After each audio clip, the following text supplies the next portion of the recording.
काय सांगाल ज्या पद्धतीने एक्झिट पोल आलेला आहे कुठंतरी महाराष्ट्रामध्ये महाविकास आघाडीला जास्त जागा दिसते आहे आणि महायुतीला थोडा कमी दिसते.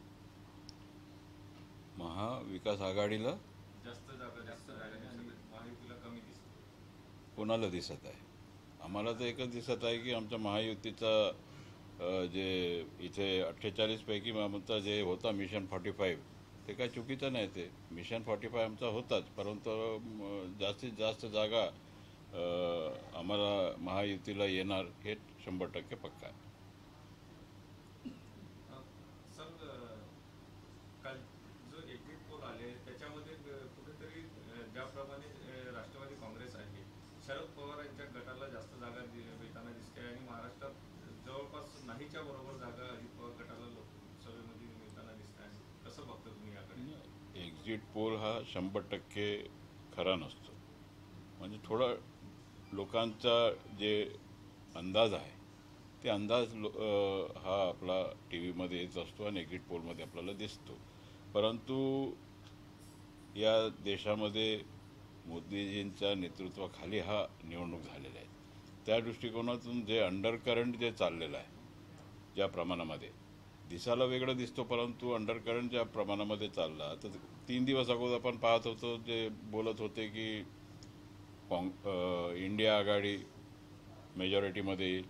ते हळूहळू त्यांचा आज आपण पाहतो की त्यांचा कमी झालेला आहे आणि इकडे एनडीएचा वाढत आहे इकडे. तर त्या दृष्टिकोनातून फार मोठा फरक हा आज काय 2 तारीख आहे, उद्याचा एक दिवस संपला की आपण 8 वाजता आपल्याला दिसेल की एनडीएचा नेतृत्वाखाली मोदीजींच्या नेतृत्वाखाली फार मोठा जे आमचा होता की अबकी बार 400 पार, मला वाटतं ते सध्याच्या स्थितीमध्ये आपण अंदाज तसं दिसत आहे. परंतु या विदर्भामध्ये आपण पाहतो की आपण विरोधी पक्षाचे नेते इथे आहेत या भागातले, आणि आम्हीसुद्धा इथे मंत्री म्हणून काम करत असताना गडचिरोलीचा हा सीट 100% आमचा महायुतीचा येणार आहे हे तितका खरं आहे. आणि विदर्भामध्ये थोडाफार त्यांनी विरोधी पक्षाच्या नेत्यांनी जे आदिवासींबद्दल जे शब्द वापरला त्यांनी, त्याच्यामुळे त्यांच्या आदिवासींचं जे मतदान आहे फार मोठ्या प्रमाणामध्ये त्यांना काँग्रेसला झटका लागणार आहे या विदर्भामध्ये आपल्याला दिसून येईल. आणि त्या दृष्टिकोनातून फार मोठा गड्डा तयार झालेला आहे, हे इतकं सत्य आहे. विरोधी पक्षनेते वडेट्टीवार यांनी दावा केला आहे की गडचिरोलीची जागा जी आहे ती काँग्रेसची महाविकास आघाडीची जागा जिंकून 100% येणार. नाही, त्यांचा दावा करायला काय मी दावा करत आहो की आमचा बी जे पीचे जे उमेदवार आहेत अशोकरावजी नेते ते 100% निवडून येतील. परंतु दावा करायला काय आता फक्त आता राहिलं की 48 तास राहिले आहेत. आता 48 तासामध्ये सगळं जे काय खरं आहे काय नाही. परंतु एक जे निवडणुकीचा 2-3 दिवस अगोदरपर्यंत ते काँग्रेसचं ताकद चांगल्या प्रकारे त्यांनी लावलं होतं. परंतु त्यानंतर जेव्हा त्यांनी आदिवासींबद्दल जातीपातीबद्दल त्यांनी जात काढला, त्याच्यामुळे त्यावेळेला त्यांच्या बॅकफूटवर काँग्रेस गेलेला आहे आणि काँग्रेसचा सीट तिथे पडणार आहे आणि विदर्भामध्ये फार मोठा गड्डा त्यांना हा सोसावा लागणार आहे, हे तितकं खरं आहे. म्हणजे तुमचा अंदाज आहे की त्या वक्तव्यामुळे जो आहे काँग्रेसला मोठा फटका विदर्भात बसेल विजय वडेट्टीवारांच्या त्या वक्तव्यात? हो, कारण फार मोठ्या प्रमाणामध्ये आपण पाहतो की आदिवासी वोटर्सची संख्या फार मोठा आहे. गोंदिया जिल्हा असेल, भंडारा जिल्हा असेल, नागपूर जिल्हा असेल, वर्धा जिल्हा असेल, गडचिरोली जिल्हा आहे, चंद्रपूर जिल्हा आहे, ह्याच्यामध्ये फार मोठा प्रभाव आदिवासींचा मतदानामध्ये आहे आणि त्या दृष्टिकोनातून फार मोठा फरक होऊ शकतो. आणि त्या दृष्टीने त्यांना जे बोलत असताना थोडा आपण मर्यादेने बोलला पाहिजे, आपण एक सामंजस्याने बोलला पाहिजे. ठीक आहे, राजकारण आज आहे उद्या नाही, आपण ठीक आहे कोणावर टीका करत असताना मान मर्यादा ठेवून टीका केला पाहिजे असं.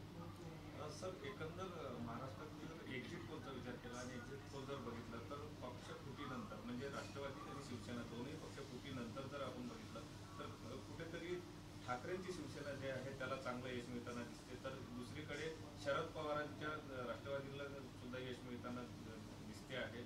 कसं बघता तुम्ही या सगळ्या? सर्वसाधारण असं आहे की ते एक्झिट पोल आहे.